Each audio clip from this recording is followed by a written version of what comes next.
நம்ம சேனல்லேருந்து தொடர்ந்தாப்புல நீங்கள் வீடியோக்களை பார்க்க நினச்சிங்கன்னா இதுவரை நம்ம சேனலை சப்ஸ்கிரைப் பண்ணுங்க. கீழே பெல் சிம்பிள் இருக்கும், அதையும் கிளிக் பண்ணுங்க. சரி, வாங்க நம்ம வீடியோக்குள்ளே போகலாம். வணக்கம் நண்பர்களே. முன்னாள் நீதிபதி தனது பேச்சை துவக்கினார். எனது மன்றத்தில் எத்தனையோ வழக்குகள் வந்திருக்கின்றன. அதில் ஒரு வழக்கு என்னை மிகவும் உணர்ச்சி வசப்பட வைத்தது. என் எதிரே பரிதாபமோ உருவெடுத்த வந்தபோல் ஒரு நடுத்தர வயது பெண் நின்று கொண்டிருந்தார். வழக்கு தொடுத்தவரும் அவரேதான். ஐயா, எங்களுக்கு ஒரே ஒரு மகள். என் வீட்டுக்காரருக்கு கை கால் வராது.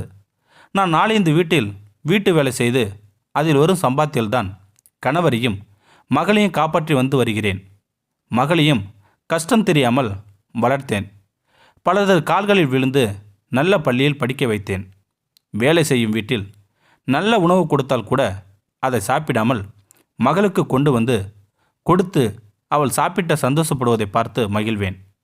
அதேபோல் யார் யாரிடமோ கெஞ்சி வேலை வாங்கி கொடுத்தேன். அவள் இப்போது சம்பாதிக்க துவங்கிவிட்டாள்.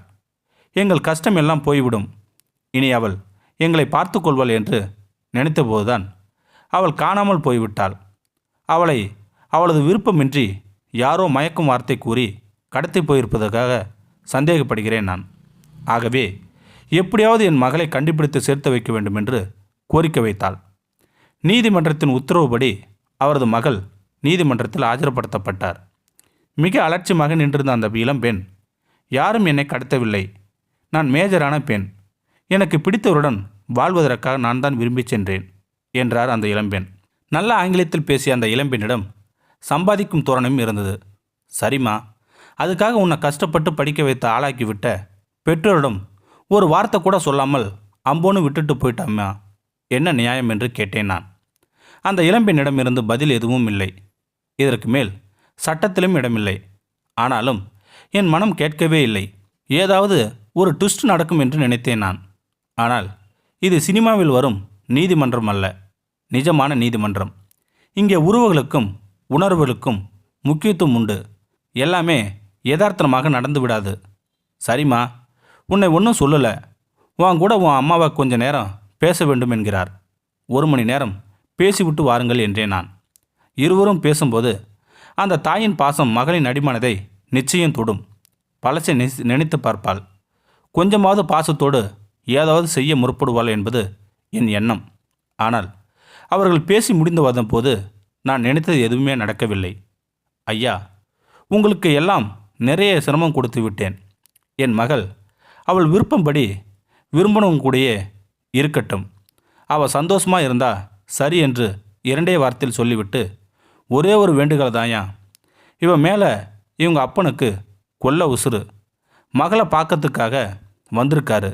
அந்த மனுஷங்கிட்ட ஒரே ஒரு வார்த்தையாவது சொல்லிட்டு போக சொல்லுங்கய்யா என்றார் அந்த அம்மா. எங்கம்மா உன் வீட்டுக்கார் என்று கேட்டேன். அந்த அம்மா கை காட்டிய இடத்தில் சுவரோடு சுவராக ஒருவர் சாத்தி வைக்கப்பட்ட நிலையில் இருந்தார்.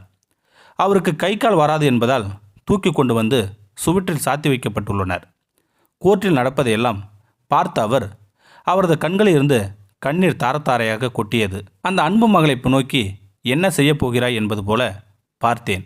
அந்த பெண்ணோ இதையெல்லாம் துளியும் கண்டுகொள்ளாமல் நான் கிளம்பலாமா என்று கேட்டுவிட்டு வெளியே காருடன் காத்திருந்த காதலன் அல்லது கணவருடன் சிட்டாக பறந்து சென்று விட்டாள். சரிங்கய்யா, நாங்கள் புறப்படுறோம் என்றாள் அந்த அம்மா. அந்த பெண்ணின் தாயாரிடம் ஊருக்கு எப்படி போவீங்க என்று கேட்டபோது, சொந்த ஊருக்கு போக எப்படியும் 40 ரூபாய் தேவைப்படுங்கய்யா. பஸ் ஸ்டாண்டில் போய் பிச்சை எடுப்பங்கய்யா. கூடுதலாக கிடைச்சா 2 பேரும் சாப்பிடுவோங்கய்யா. அப்புறமா ஊருக்கு போயிட்டு வீட்டு வேலை செய்கிறப்ப இடத்துல உதவி கிடைச்சிடும். எப்படியும் பொழைச்சுக்குங்கய்யா என்றார் அந்த அம்மா. நீதிமன்றத்தில் இருந்த அத்தனை பேருக்கும் தூக்கி வாரி போட்டது. இந்தாம்மா, நீ பிச்சை எடுக்க வேணாம், என்னோட அன்பளிப்பா ஏற்றுக்கோங்க என்று சொல்லி பையில் இருந்த 1000 ரூபாயை எடுத்து கொடுத்தேன்.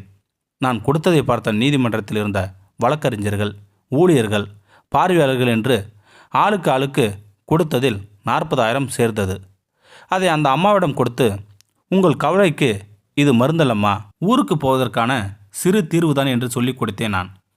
பெற்றவர்களை புரிந்து கொள்ளாத இப்படிப்பட்ட பிள்ளைகளும் இருக்கிறார்களே என்று அன்று முழுவதும் மனம் வேதனைப்பட்டது எனக்கு. பிள்ளைகளுக்கும் அறிவை கொடுப்பதை விட அன்பை கொடுப்பது முக்கியம் என்பதை உணருங்கள் என்ற வேண்டுகோளுடன் முன்னாள் நீதிபதியான சா நாகமுத்து தனது உருக்கமான பேச்சை முடித்தார். சென்னை வாணிமகாலில் நடந்த மறைந்த அமிழ்தன் எழுதிய முப்பால் உரை என்ற நூல் வெளியீட்டு விழாவில்தான் இப்படி ஒரு உரை நிகழ்த்தப்பட்டது.